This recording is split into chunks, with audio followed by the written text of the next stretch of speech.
Hello, my name's Fiona and I work for Anglicare in the mental health and family wellbeing area. We work with grown-ups and sometimes we work with children as well. When we work with children, we help them when they're feeling sad inside or angry. Sometimes they've got butterflies in their tummy and we get to talk to them about that. We get to sometimes read stories as well. And one of the stories I'm going to read to you today is called Mr. Wiggles Has the Wobbles. This book is written by Debbie Burt and is illustrated by Emma Jane Austen. You ready?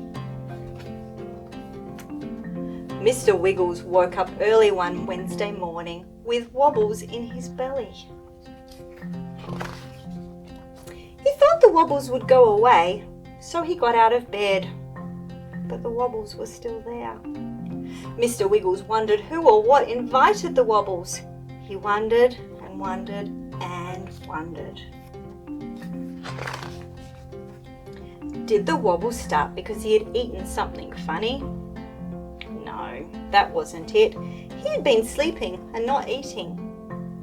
Did the wobble start because he had caught a bug in his tummy? No, that wasn't it. He always remembered to wash his hands. The wobbles in Mr. Wiggles' tummy were trying to tell him something. Mr. Wiggles knew that these types of silent wobbles visited when he felt worried. But what was Mr. Wiggles worried about? Mr. Wiggles tried to eat his breakfast, but the wobbles didn't want him to. He had one spoon and then the wobbles became more wobbly. He didn't have any more. Mr. Wiggles got dressed for school.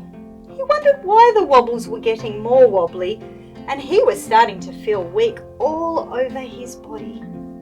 But still his wobbles didn't tell him what was making him wobble. Mr. Wiggles' knees started to wobble by themselves, but still no words from the wobbles in his tummy.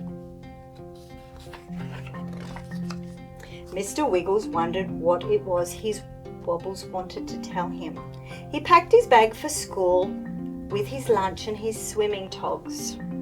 Mr. Wiggles' wobbles were stronger than ever, but he climbed into the car anyway and headed to school. He knew that whatever it was, these wobbles were not going to stop him from going to school. He wanted to learn and play with his friends. Mr. Wiggles arrived at school where his wobbles made him very quiet. His teacher asked what was wrong. Mr. Wiggles said, "I don't know." His best friend asked him why he was so quiet. Mr. Wiggles said, "I don't know."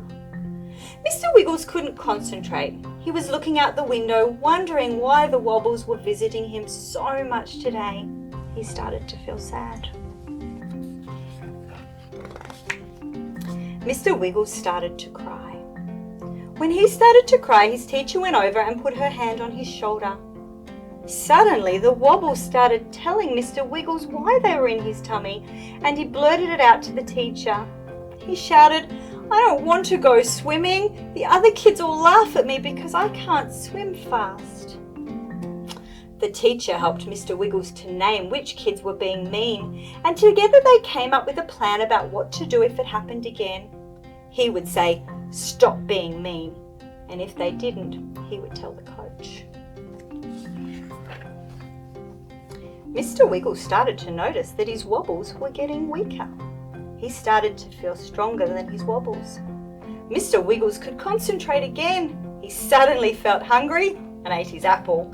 He felt stronger than ever. After school, Mr. Wiggles went to swimming. His wobbles were gone. He swam his very best that day. Nobody was mean to him, but he didn't mind if they were. He had a plan and he knew what to do if they started to be mean.